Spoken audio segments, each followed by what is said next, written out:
Hello friends, આજે હું તમારી સાથે સુપર હેલ્ધી કેકની રેસીપી શેર કરી રહેલી છું, જેમાં મેં તેલનો પણ ઉપયોગ નથી કર્યો, દહીંનો ઉપયોગ નથી કર્યો, ના બટર, ના ઘી અને ના ઓવન.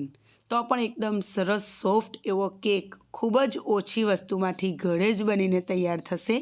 તો આ કેક તમે જરૂરથી બનાવીને ટ્રાય કરજો. તમને ગમે તો લાઈક કરજો, રેસીપી ગમે તો, અને વિડીયોને જરૂરથી લાઈક કરીને ચેનલને સબસ્ક્રાઈબ કરી દેજો. મને તમારો સપોર્ટ કરતા રહેજો અને આ સુપર હેલ્ધી કેક તમે જરૂરથી તમારા ઘેર ટ્રાય કરજો. તમને કેવી લાગી આ રેસીપી એ મને કમેન્ટ સેક્શનમાં જરૂરથી કહેજો. તો તમે જોઈ શકો છો કેટલો સરસ અને જાળીદાર પોચો એવો કેક બનીને તૈયાર થયો છે. તો ફ્રેન્ડ્સ, આજે આ કેક આપણે સૂજીમાંથી બનાવવાના છે. એના માટે અહીં મેં 3/4 કપ જેટલી સૂજી લીધેલી છે. તો 1 કપમાં થોડીક ઓછી છે, તો એટલે આપણે સૂજી એડ કરી છે. એમાં આપણે 3 ચમચી જેટલી ઘરની મલાઈ એડ કરીશું. તો મેં દૂધની મલાઈને 3 ચમચી જેટલી મલાઈ મેં લીધેલી છે. તો આ ચમચીના માપથી જ 3 ચમચી જેટલી મલાઈ મેં વાટકીમાં કાઢેલી છે, તો એ એડ કરી દઈશું. સાથે સાથે એમાં આપણે હુંફાળું દૂધ એડ કરીશું. તો બહુ વધારે ગરમ દૂધ નથી લેવાનું ફ્રેન્ડ્સ. હુંફાળું એટલે આપણે એમાં ઇઝીલી આપણે આંગળી આ રીતે નાખી શકીએ અને ટચ કરી શકીએ એટલું ગરમ. તો એ એડ કરવાથી સૂજી સારી એવી ફૂલી જાય છે. તો અડધા કપ જેટલું મેં હુંફાળું ગરમ દૂધ લીધેલું છે અને સરસ રીતે આપણે એક વખત મિક્સ કરી લઈશું. સૂજીના બધા કણ એ દૂધને શોષી લેશે અને સરસ એવા ફૂલી જશે, એબ્સોર્બ કરી લેશે. હવે આપણે એને ઢાંકીને 10-15 મિનિટ સુધી રહેવા દઈશું. ત્યાં સુધી આપણે કુકરને પ્રીહીટ કરવા માટે મૂકી દઈએ છીએ.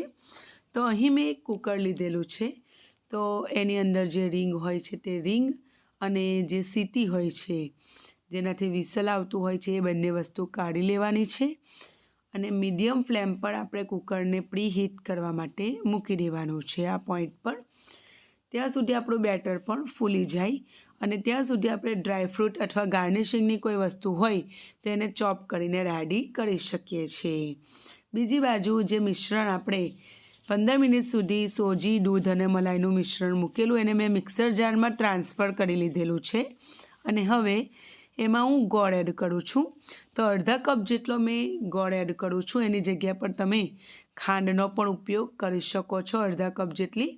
પણ આજે આપણે હેલ્ધી કેક બનાવી રહેલા છે અને સુપર ટેસ્ટી કેક બનાવી રહેલા છે, તો એમાં મેં ગોળનો ઉપયોગ કર્યો છે અને 2 ચમચી જેટલો ઘઉંનો લોટ એડ કર્યો છે, જે આપણે રોટલી બનાવવા માટે ઉપયોગમાં લઈએ છીએ એ જ લોટ છે. અને એમાં 2 ઇલાયચીના આપણે દાણા એડ કરીશું. તો સોજીના કેકમાં ઇલાયચીનું ફ્લેવર બહુ સારું આવતું હોય છે. અને 1 ચમચી જેટલો હું કસ્ટર્ડ પાવડર એડ કરું છું, જે ઓપ્શનલ છે, પણ એનો ટેસ્ટ મને બહુ ગમતો હોય છે એટલા માટે મેં એડ કર્યો છે. તમે ઈચ્છો તો એને સ્કીપ પણ કરી શકો છો. અને એને ખૂબ જ સરસ રીતે એકદમ ફાઇન મેં પીસી લીધેલું છે. તો તમે જોઈ શકો છો એકદમ સરસ એવું પીસાઈ ગયું છે. કોઈ કહે જ ના કે આપણે આ સૂજીમાંથી કેક બનાવ્યો છે, એવો કેક આ બનીને તૈયાર થાય છે. મેદાના કેકને ટક્કર મારે એવો હેલ્ધી કેક ઘરે જ ખૂબ જ સરળ પદ્ધતિથી આપણે ફ્રેન્ડ્સ બનાવી શકીએ છીએ. હેલ્ધી પણ છે, બાળકો પણ એને ખાય તો કોઈ જ નુકસાન થવાનું નથી અને ટેસ્ટ તો સુપર છે જ. તો તમે પણ આ રીતે કેક ઘરે જ બનાવીને ટ્રાય કરજો, બહુ જ સરસ બનશે. પહેલી જ વખતમાં પરફેક્ટ બનશે. હવે બધું બેટર આ રીતે મેં સ્પેચ્યુલાની મદદથી કાઢી લીધેલું છે મિક્સરમાંથી અને મિશ્રણ હજુ બહુ મને ઘાટું લાગી રહેલું છે, જાડું લાગી રહેલું છે. તો એમાં હું બીજું દૂધ એડ કરી રહેલી છું. તો જે ગરમ દૂધ કરીને આપણે સાઈડ પર મૂકેલું હતું એમાંથી મેં 3 મોટી ચમચી જેટલું આ ચમચીના માપથી દૂધ એડ કર્યું છે અને સરસ રીતે આપણે મિક્સ કરી દઈશું. તો દૂધ બધું એકસાથે એડ નહીં કરવાનું. શરૂઆતમાં આપણે અડધા કપ જેટલું જ દૂધ એડ કરેલું અને અત્યારે આપણે 3 ચમચી જેટલું એડ કર્યું છે. અને તમે જોઈ શકો છો આ રીતે બેટરને હું નીચે પાડું છું તો એમાં ગળી જેવું બને છે. તો બસ આ રીતનું જ ઘટ્ટ બેટર આપણે બનાવવાનું છે, બહુ વધારે પાતળું બેટર આપણે નથી બનાવવાનું. આ પોઈન્ટ પર આપણે એમાં બેકિંગ પાવડર એડ કરીશું. તો આ ચમચીના માપથી મેં અડધી ચમચીથી થોડો વધારે બેકિંગ પાવડર અને 1/4 ચમચી જેટલો બેકિંગ સોડા એડ કર્યો. એને એક્ટિવેટ કરવા માટે મેં 1 ચમચી જેટલું દૂધ એડ કર્યું છે અને હવે એક જ દિશામાં આ રીતે આપણે એને મિક્સ કરી લઈશું જેન્ટલી.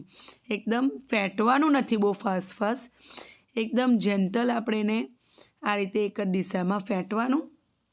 પછી એને કેક ટીનમાં હું ટ્રાન્સફર કરી રહેલી છું. તો કેક ટીનને મેં તેલથી ગ્રીસ કરી છે અને એમાં થોડોક આટો, ઘઉંનો આટો મેં છાંટેલો છે, જેથી કેક ચોંટે ના અને સરળતાથી ડીમોલ્ડ કરી શકાય. તો તમે ચાહો તો એમાં મેદાનું પણ નાખીને એનાથી કોટ કરી શકો છો. હવે એમાં હું ડ્રાયફ્રૂટથી આજે ગાર્નિશ કરી રહેલી છું. તો આ રીતે મેં ચોપડમાં એકદમ બારીક એવા ડ્રાયફ્રૂટને કરેલા છે ચોપિંગ. પણ જો તમે ચાહો તો એને કોઈ પણ વસ્તુથી, તમારી પસંદની વસ્તુથી ગાર્નિશ કરી શકો છો. હવે આપણે એને કુકરમાં ટ્રાન્સફર કરીશું. તો પ્રી હીટ કુકરમાં આ રીતનું એક સ્ટેન્ડ મૂકી દઉં છું. તમે ઈચ્છો તો કોઈ વાટકી હોય સ્ટીલની, એને ઊંધી પણ કરીને મૂકી શકો છો. અને સરસ રીતે આપણે કુકરમાં એને ગોઠવી દઈશું અને કુકરને બંધ કરીને મીડિયમ ટુ સ્લો, બિલકુલ સ્લો ફ્લેમ પર, બિલકુલ હાઈ નથી રાખવાની, આપણે એને 45 મિનિટ સુધી બેક થવા દઈશું. તો મેં સૌથી પહેલાં ફ્રેન્ડ્સ એને 35 મિનિટ સુધી બેક થવા દીધેલો અને પછી એને ટૂથપીક નાખીને ચેક કરેલું. વચ્ચે આ રીતે તમને બતાવી દઉં, આ રીતે વચ્ચે જ ટૂથપીક નાખવાની, સાઈડ પર નહીં નાખવાની. તો તમે જોઈ શકો છો ટૂથપીક થોડી ગીલી આવે છે, એટલે કે એના અંદર બેટર દેખાય છે. તો પછી મેં એને ફરી ઢાંકીને 10 મિનિટ સુધી થવા દીધેલું. એટલે કુલ મેં એને 45 મિનિટ જેવું બેક થવા દીધેલું. તો ટાઈમ થોડો પ્લસ માઇનસ થઈ શકે છે ફ્રેન્ડ્સ, પણ 35 મિનિટ સુધી તમારે બિલકુલ કુકરને ખોલવાનું નહીં. 35 મિનિટ પછી તમારે ચેક કરી લેવાનું. અને કેક બેક ના થયો હોય, એટલે કે એનું બેટર આપણી ચમચીમાં અથવા છડી અથવા આ રીતના ટૂથપીકમાંથી તમે ચેક કરી શકો. તો આ રીતે બેટર જો એકદમ ક્લીન આવે છે બીજી 10 મિનિટ પછી મેં ચેક કર્યું છે, બરાબર.